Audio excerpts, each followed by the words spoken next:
Think about this. What would it take for you to achieve your wildest dreams and to be living your dream lifestyle every single day?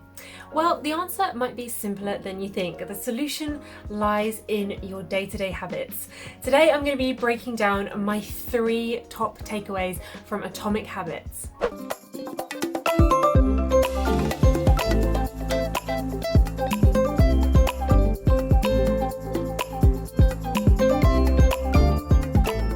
For those of you who are already subscribed to my newsletter, you all know that I love books and reading, and I'm quite often sharing snippets and recommendations of my favourite books in my newsletter. So if you aren't already subscribed, then pause this video, go and click the link in the description box below to sign up to my newsletter, and you won't miss a thing that way. Last year I read the book Atomic Habits by James Clear, and oh my goodness, it was one of those books that I'd had on my reading list for ages. I'd heard lots of people talking about it and had been recommended it by several people. And I finally got around to reading it and I was like, why didn't I read this before? It's so good. It's definitely one of my top 3 books of all time. If you haven't read it, you need to, and hopefully this video will prompt you to read it. So this video is one of my book review videos that I'm making a playlist on, so I'm just going to dive right in. The first thing that I learned from Atomic Habits is that your daily habits have a compounding effect. Success is the product of daily habits, not once-in-a-lifetime transformations. So this point seems really simple, but it is the idea that what we do day to day has a compounding effect and builds up over time. When we start a new habit, we have this idea that it's going to be transformative. People like to have this idea of overnight success in their mind, don't they? We look at companies and brands and professionals and think that they have become an overnight success, mainly because when we become aware of them, we don't actually see all of the work that's gone on behind the scenes. What James Clear talks about is the plateau of latent potential. And what this basically is that we have this idea that success is linear, that we are going to start launching off and having this gradual incline in our abilities and our outcomes from whatever daily habits we're putting in. But what he actually says is that we start to see a very, very slow growth when we implement some new daily habits, and eventually we get some exponential growth. And where the 2 lines bisect is the plateau of latent potential, and that is the overnight success part, where people start to become aware of the good things that we are doing. So to give an example of this is the Peloton brand. I don't know about you guys, but every single influencer I follow and every ad that I see is about Peloton. Everyone seems to have a Peloton at the moment, and I was like, wow, this brand's amazing. They seem to have sprung up out of seemingly nowhere in the last couple of years and just taken the exercise industry by storm. It's fantastic. They look really great. They're very expensive, but they do look really good. And when I looked into it, I found out that Peloton has actually been around for 10 years, and they've had 10 years of hustling and being rejected for investment opportunities, and it made me think that this is a kind of example of that plateau of latent potential, where they have been hustling behind the scenes, building the strategies and doing day-to-day things that have tried to move them forwards towards a goal.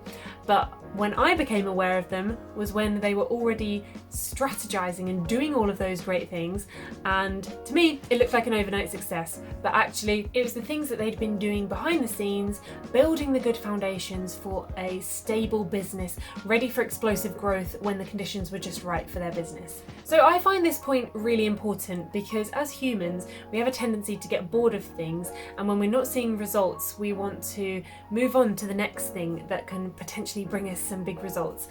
This is shiny object syndrome, and I am definitely guilty of this, wanting to move on to projects before I've seen a proper outcome and followed things through and seen results of the things that I'm already trying. There's something new and attractive on the horizon, so we ditch what we're already doing and start something new.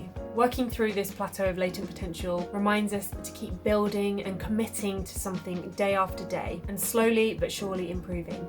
The second key takeaway I got from Atomic Habits is if you want to change, don't set goals, focus on your systems instead. And James Clear has laid out the 4 laws of behaviour change. Number 1, make it obvious. Number 2, make it attractive. Number 3, make it easy. And number 4, make it satisfying. So I'm just going to go into these in a bit more detail. The first one is make it obvious. And there's something that you might have heard of already from other productivity videos or things on the internet. There's something called habit stacking, which is an idea that you may have heard of already.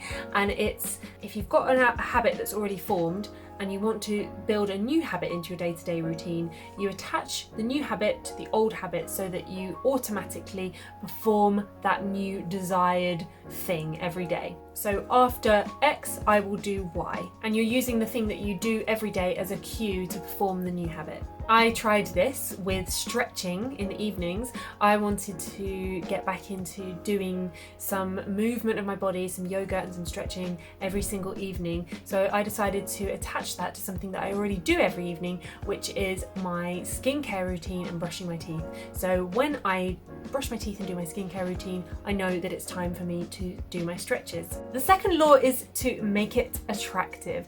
You pair an action that you want to do with one that you need to do. So say for example you want to build 20 minutes of writing into your day-to-day routine and you love drinking your morning coffee.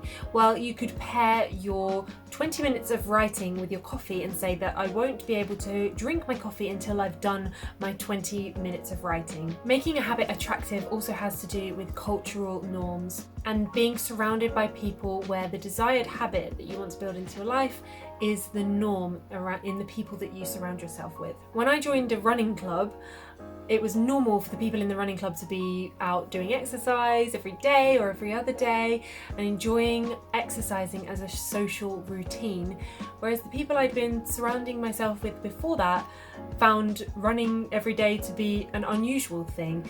I wanted to be running every day, so surrounding myself with this new running club was a benefit for me. The third law is to make it easy. This is about reducing the friction that you have with performing the habit, setting up your environment to make it easy for you to take the action that you need to take and to do what you said you're going to do, like setting out your study materials on your desk the night before with everything laid out, everything neat, and the bullet points of what you're going to be studying the next day. Or for me, getting all of my YouTube equipment ready at the night before and writing all of my scripts so that I'm ready and can just get up and go the next morning. And the fourth law is to make it satisfying. This is how you get your habit to stick. We give ourselves a little dopamine hit each time we perform the action that we're trying to build into our routine. This can be as simple as creating a list and ticking things off every time that you do it, or filling in your habit on a habit tracker.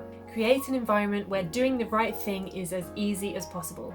The third main takeaway I got from Atomic Habits is don't focus on what you want to achieve, instead focus on who you wish to become. So in this point he talks about creating the lifestyle that you want to be living day to day. Essentially, Atomic Habits is about changing your behaviours and shifting the norms of your life so that you can create the life you want to be living.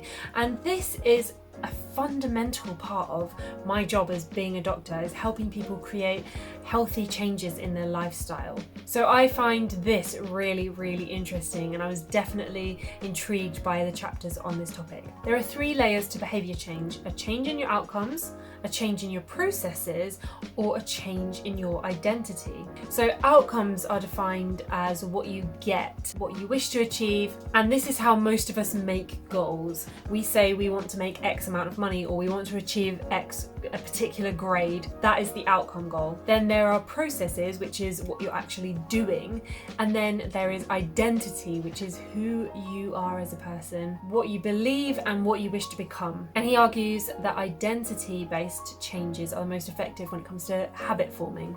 It's a simple 2-step process. Decide the person you want to be and prove it to yourself with small wins. So I've talked about this in previous videos. I think I talked about it in my goal setting video of 2021, and it's about timekeeping for me. So last year I made a pledge to myself that I wanted to stop being late, and the way that I did this was through this method. I decided to change the way I described my identity to myself. So before, when I was running late, I was just kind of coasting along, sort of saying to myself, I'm the type of person who runs late, I'm the type of person who tries to fit in as much things into my day as possible, and people just know that I run a bit late. late. It's not a big deal. But I've decided that I wanted to really make the effort to show up on time, to respect other people's time, and I like to view myself as an organised person who cares about other people. So timekeeping and not running late is important to me. So I told myself I am the kind of person who is early to things. And by proving that again and again to myself, I have created this identity and then proven it to myself with these small wins that I am good at timekeeping, I am good at prepping and getting myself ready and out the house and not trying to squeeze in as many things as possible before I step out the door. And it's actually changed my behaviour. I'm no longer running late, and that one simple thing of telling myself I am the kind of person who has completely radically changed the way that I act. Rather than focusing on the outcome, i.e. I don't want to be late, or the processes, i.e. I'll get ready quicker, I've focused on the identity change, and then everything else has slotted into place behind that. So simple but really effective. He encourages us to play to our strengths and to choose habits that naturally align with our personal capabilities and to choose something that favours us naturally. So in summary, the things that I really took away from Atomic Habits are that your everyday habits have a compounding effect. Taking small actions every day eventually leads to big results. Number 2, if you want to change, don't set goals, focus on your systems instead. The 4 laws of behaviour change are: make it obvious, attractive, easy and satisfying. And number 3, don't focus on what you want to achieve, instead focus on who you want to become. Work out the type of person you wish to be and act accordingly.